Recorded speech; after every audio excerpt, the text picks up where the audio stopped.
Everyone, welcome back to the channel. Today we're going to be going through hardpoint spawns, how you guys can read them, predict them, and overall control them. I know it's a very important topic, so let's break it down. Right now we're actually on Karachi P2. We're on Karachi P2, and this is the kind of setup that we have. Okay, so what we're going to be focusing on is purely the spawns and the setup and what I'm trying to do as a role player. So right now I can see I have 3 teammates all around the hill. Okay, so in this scenario we're going to keep it nice and simple. We're going to put them, I'm going to make myself red number 1 just to keep it nice and simple, and this is our current team setup, something like around like this. Okay, so in this scenario I'm looking at the minimap. I'm actually going to back away slightly and show you when the play really starts. So right now, so we have somebody around there. I'm right here with them. Okay, so in this situation, we know there's 2 spawn points. Now, if you guys don't know where the spawns are, there's a really simple way of doing it. When you're playing, just wherever you spawn, just note that in your head, or literally after the game, look back and write it down and say, okay, that was 1 spawn point. Then when you're playing again on that same hard point, you'll spawn on the other side, or you'll see where they're coming from. So you'll know exactly where the spawns are, right? You don't have to know the exact pinpoint, but you can know roughly. So just for you guys as well, every hard point has a unique set of spawns. So for P2, for the remainder of P2, second hard point, when I refer to P2 it means like the point 2, the hard point spawns are going to be these 2. Okay, I want you guys to have that in mind so we know what we're working with. So now as we go into P3, we're not worrying about the P3 spawns just yet, because for the remainder of P2 we still have 20 seconds. For the remainder of P2 we just want to make sure that they are trapped here. Why? Because look where P3 is. If I asked you right now at the end of P2, so this is P2 right now, at the end of P2, where would you want to be spawning? You would want to be spawning on this side. So for the remainder of P2, we're going to be trying to secure and hold these spawns. When P3, starts to come up, then the spawns change to here and here. But we're not worried about that just yet, okay? We're worried about the remainder of P2, what we can do to keep them trapped here. So what we're going to try to do is, look, I'm looking right now and saying, right, if they go through the back alley, my teammate is likely to kill them. If they go through here, my teammate is likely to kill them. Even if they go through the top, my teammate is likely to at least engage with them. Maybe not kill them straight away, at least engage with them. But the problem is this: if they go through this area, what if they go through here? What if they start going through? And let's just say we get some kills. They're going to now spawn on the new point. And that's where I think a lot of people are going wrong. They're not reading that. They're not reading that future spawn protection, kind of what we want to do. So our job is to trap them here. Now I'm playing solo queue. So when we look here, there's a lot of gaps. But if I can move myself around there, the gaps get a lot easier to control. Why? Because just like we said with the arrows, they go through here, my teammate kills them. They go through here, my teammate at least engages with them. If they go through here, I kill them. So we're keeping them trapped in this little area, and that's what it's all about. Let's go through it and explain it in this clip. So straight away I identify that. I'm like, you know what? I think they're going to go through the left there. So I'm going to go through, and you can see I'm immediately going through. I don't know where they are. I don't know the timings yet, but I know they could be coming through my right. So I'm ready for the gunfight. They could be here any second. They could be slide cancelling out right now. We don't know that, or they could be 10 seconds later. So I'm simply just trying to work out my timings, and I'm trying to get to a power spot to stop them. All it is about the future. Look, we turn around, great timing. What I should have actually done there is, because of the angle I was holding, I should have actually committed a bit further. You see right how I'm standing here? I'm a little bit tunnel vision, because he could easily come through my right. I got a little bit of good reaction there. Like, you see that? I end up getting really good reaction and killing him, but he should have killed me, to be honest. He should have killed me. He actually made a misplay, and I made a small misplay, but we get that kill. Immediately, we back away again. I'm more worried about the left here. So now, because I'm quite weak, if he was to challenge me, he'll probably challenge me now. So I'm going to go behind his head glitch and just watch over. I think the guy's coming behind me. I'm like, all right, let's go through. And look what we're doing. Again, we're ready for the gunfight. I'm expecting them to come through here. I don't see them. So this is where it comes down to timing, okay? I know now, because I want to get to the high ground. I know if they're going to push this area, and like start coming towards me and start pushing this route, it's going to take them at least 5 or 6 seconds. Like, let's say I leave right now. Let's say I get up right now. It will take them at least 5 seconds to get there. They're not going to be here in 1 second, right? So I'm going to go through and reposition now, and you're going to see what we do. I'm like, I want to play a better angle, so I played it patient for a second. As soon as I go through, I'm going to jump up top here. You see we go across. I didn't mean to dolphin dive off, to be honest with you. I meant to go behind cover, but we end up dolphin diving off, and there he is. He's right there. He's not expecting it. We go through, we get the kill. So that was a complete accident, dolphin diving off, but the same principle applies. Next clip, we're on Vista now. What we're going to do again, just keep it simple for you guys. Just for a few of them, we're actually going to go through the specific spawns with you guys and how I know where they are. So this is TAC Map. If you guys haven't used it, great website to visually see setups and stuff if you guys playing with teams or solos. So right now we're on P2. So it's 50 seconds left on P2. So this is what I'll do. Literally, even if you play by yourself and you watch by your own gameplays, you can do this. If you want me to do it specifically, I do have a coaching session I offer. Make sure to hit me up on Discord. I can do all this stuff for you in detail. So right now we're on P2. So I know the spawns from P2. Again, if you watch the gameplay, you can see. If you're really struggling, I recommend watching the CDL, watching the quadcaster perspective, because you have the map open and you can see on that hardpoint where do they spawn roughly. Okay. So right now I know the spawns are going to be roughly here and roughly around there. Okay, so in this scenario, I know, okay, my teammates are actually spawning out a bit. So I'm like, okay, I know they're gonna be behind me. So we get the first kill. As soon as we kill him now, I'm looking at the minimap. Now, another like way to identify spawns is look where your teammate spawns. Like right now, we're kind of all over the place. I don't know exactly where people are spawning. Let's just say the split's kind of weird, right? Let's say people are fighting. We don't know where people are spawning. That's a big problem I've kind of come up with. Like, how do you know where they're spawning, right? Everyone's all over the place. We don't know where people are. This isn't a good representation of the map, to be honest, because you can't really, yeah. Anyways, if this player dies, let's just say this player is the only one that dies, okay? My teammate dies. If he spawns, again, this is why the minimap is everything and the kill feed, so you know the timing. If he spawns right over there, that tells me for now, the game has given us this spawn and the game has given them this spawn. Now, what happens is sometimes the game evolves so quickly and sometimes the spawn just isn't a great spawn system. And what happens is we might kill a red. So we expect that red player now to spawn there, which is normal, right? As the blue pushes out, we might then get killed here. And this is where it gets a bit tricky because your blue player dies now. You would expect him to spawn there. But sometimes for some reason, something gets blocked or something happens and this player now spawns this side. So yes, 10 seconds ago, we had this spawn, but it's always the most recent spawn. So now look at your minimap and say, oh, okay, so my teammate spawned there 10 seconds ago, so we had that. But just now my new teammate spawns this side. So now I'm expecting the enemies to be through this side. Okay, you see? So it's always evolving, it's always flipping. So there's two spawns. Look at the minimap, look at where your most recent teammate has spawned, and then expect the enemy to be coming from the other side. So we go through, and I want you to pay attention to the minimap here. Right there. That was everything. So again, I expect them to spawn behind me. We get one kill. Let's go through that again. So I get this kill because I see them on the minimap. We go through. I expect them to spawn on my left here because I see someone there. I'm like, oh, maybe they're spawning left, right? But in reality, if we look through the minimap, you see that dot right there? You see my teammate just spawns right there. So just like I mentioned, what does that mean? It means my teammate spawns there. So now there's two of them spawning there. So I'm going to predict that we have this spawns. Therefore, the opponents are going to have this spawns. So I am now going to turn around and face this way. And that's all it comes down to. So look, you see straight away, we're going to turn around and we're going to face that way. And look at that. Look, we're going to get into a better position, put a trophy down. I'm going to watch that way. And we read it well. We get that kill. It all comes down to reading the spawns. Right now is another perfect scenario. We're behind enemy lines on Rio, just about to approach P2. Let's show you exactly what happens in this one. So I'm going to go through the whole process with you. So go to Rio, go towards second hardpoint and say, you know what?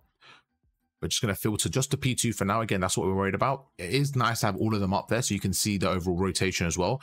Because just a side note, at the start of P2, these are the spawns roughly. Okay, the weird one for Rio, sometimes you actually kind of spawn in there, to be honest. But we'll have this as a general area for the spawn. We'll just do it like around there, okay? Just as a general area around there, and then the other ones around there, okay?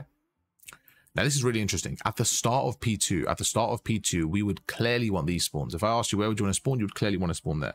However, if there's 10 seconds left of P2, I would rather spawn here. Why? Because P3 is next, and I would rather rotate to P3. So sometimes you actually want to hold the hill from the good side at the start. When there's about 20-25 seconds left, you actually want to rotate and hold it from the other side. But we'll get into that in a more detailed spawn guide and stuff like that. For now, we're just going to focus on the basics.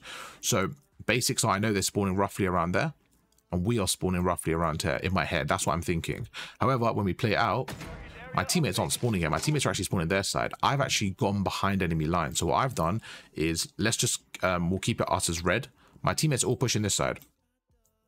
I've rotated early or whatever I've done, and I've got behind enemy line. So this is where I'm at. Now, just because I'm here doesn't mean we have these spawns. Remember, it's a team spawn. It's not like an individual spawn. We know they have someone on the hill. Because I'm behind enemy lines, I'm going to expect a setup like this. I'm always just predicting what I think. I don't know their setup. I'm just predicting at this point. So I'm thinking, okay, they might have something like this. Cool. This could be their setup. We don't know. We're just predicting. But again, we use the minimap, use the kill feed. So my teammate dies. So one of my teammate dies, and we know they have someone middle. So this teammate just dies. So I'm expecting him to spawn like back there. We're going to go through. We get one kill. My teammate gets another one. In this scenario, we're going to look out for my teammate. So my teammate came busy. I'm going to see where he spawns. Let's look through this together. Let's look at the minimap. You see my teammate spawns there. I knew he would spawn there, by the way, but let's say you didn't. Let's say you didn't know he spawns there. This is how you can tell where they're coming from. So look, because I know I'm behind enemy lines, I know they're going to spawn behind me. But we go through, we get one kill. Now, most people in this scenario would stay on that hill. But the problem is, if I stay on this hill now, and my teammates are so far out, I don't have a lot of like there's so many variables that they can kill me from. Even if I'm a really good player and I'm better than them, if they come behind me and I'm not looking at them, they're just going to kill me because it's not really difficult to shoot someone in the back. So I need to play my life a bit better and I need to keep them in the trap, buying time for my team to push up. That's more important. So we go through again. Let's look at the menu up together. Right there. So my teammate, my third teammate spawns right there. So again, all I'm doing is a simple formula. My team spawns left. Their team has to spawn right. That's it.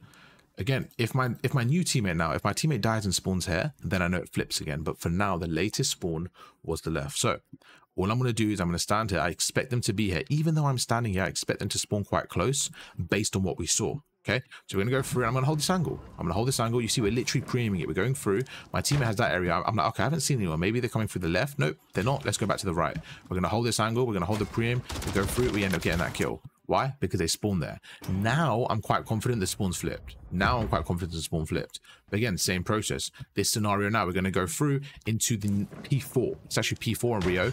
And I want to show you the exact formula. So what you do again, look at the minimap. The minimap is everything. If you don't look at the minimap, it really, really will get you guys kind of confused. And so many people like coach, and I asked them about the minimap and they're like, honestly, I don't use it too much. And I understand it's a skill gap, but without using the minimap, you're basically playing a guessing game, and that's why you find a lot of inconsistencies, okay? So right now, let's look at the minimap together. So first of all, on P4, what are the two spawns for P4? One's around there. One's around there. Okay, maybe a bit closer, but that's fine. So let's just keep it nice and simple. I'm always by myself. I don't know what I'm doing, but yeah, I'm standing right there, okay? Standing right there. My teammates seem to be going through this side. So similar thing, you can see I'm always setting up a pinch, setting up some flank. Just as a side note, I always prefer breaking through different angles because if we're all coming through the same angle, it's easy for them to set up. Like imagine they've got a like head glitch like this. This guy's standing there. They've got one there. They've got maybe one there. Like it's so easy for them to hold this angle if we're all coming through one way. However, if I come through this way, you see how the dynamics change now? Because if I get one kill, then this guy's dead. This guy's to turn around. Like, it just makes it harder for them to read. So always try to go through different angles when breaking hills, just as a side note. But again, let's look at the spawns. Let's look at the spawns and nothing else. I want you to look at the minimap. My teammate just dies. Look at the minimap. Look at the minimap. Right there. My teammate spawns right there. So my teammate dies. He spawns right there. Again, simple equation. What does that mean? It means we're spawning there. They are spawning behind me. So even though I'm pushed up there, my teammate's got a two-piece. The two people he killed are more than likely going to spawn right behind me. And this happens quite frequently, but it's all about the mini-map, okay? So now we're going to go through. I'm going to say, right, I'm going to sit in a corner. I'm just going to buy time. Imagine if I went for this guy in the hill. Realistically, yeah, pure numbers. This guy got another kill. So realistically, pure numbers, there's 3 people spawning up and there's 1 on the hill. I have 3 people on my team going to the hill. The amount of times I've seen people in my position get tunnel visioned, go towards the hill, help them get that kill, and then buy time and let the other blue people push up. My job here is simple. Delay the blue push. This is something when you watch Hydra or BZ, I always refer these 3 people, Hydra, BZ, and Shotzi. I think they do this so well. It's cutting those lanes and being annoying. I think Hydra might do this the best. Him and Shotzi, I think definitely top 2 at that. Just getting a kill, playing their life. Because imagine if I get a kill now on these 3, and then I run around and delay myself. That's what we're trying to do here. So we're going to go through, take our time. Look, they're not going to predict this angle. And my teammate, again, I expect them to clean it up because they're 3v1. They go through. This guy's on my left. As soon as we get this kill now, reposition. Straight away reposition. Look, this guy's looking for me. We go through and we end up, I think we get another kill. I don't know why I cut that off. But yeah, same scenario. We're constantly reading the spawns and doing stuff like that. It's very, very simple once you get the formula down. So go through the formula again and we can kind of scroll through the rest of these clips. Formula 1, look at the kill feed. Formula 2, look at the minimap. Well, they can go together. Let's go through that again. Step 1, minimap and kill feed. Understand what's going on. Step 2 is reading the spawns based on where your teammates are spawning. So once you know where your teammates are spawning, we know where they're spawning. Even right now, I know exactly where they're spawning, so I'm pre-aiming the most popular angles. That's all it comes down to. We're simply pre-aiming the popular angles based on where my teammates are spawning. Once you get used to this, you're good to go. We'll end it on this clip here, because I think we'll be going for a while. I know right now we're on 6-star, okay? 6-star P1. We're actually going to slow this down again and go through this one, because I think this is probably the best way to end this on this specific clip. On 6-star P1, there's 2 spawn points. One's around there. Sometimes you spawn back lobby, but around there, and the other one's around there, okay? Again, you don't have to be exactly precise. Like, I don't actually know the exact spot, but it's around there. Sometimes it's a little bit deeper back. I don't know what triggers what. When that's more like the pro level when you're playing VODs and there's teams. But for now, we're okay with this. We're okay with spawn 1 and spawn 2 because that will get you far enough. That will get you far enough. If you want to be really particular, we can go through that in another video. But again, for now, we're happy with what we have. So go through, you get the first kill. Teammate gets another one. That's 2 down. That's 3 down. So 3 down. And where's the 4th guy? He's right there. 4th guy's right there. He gets a kill.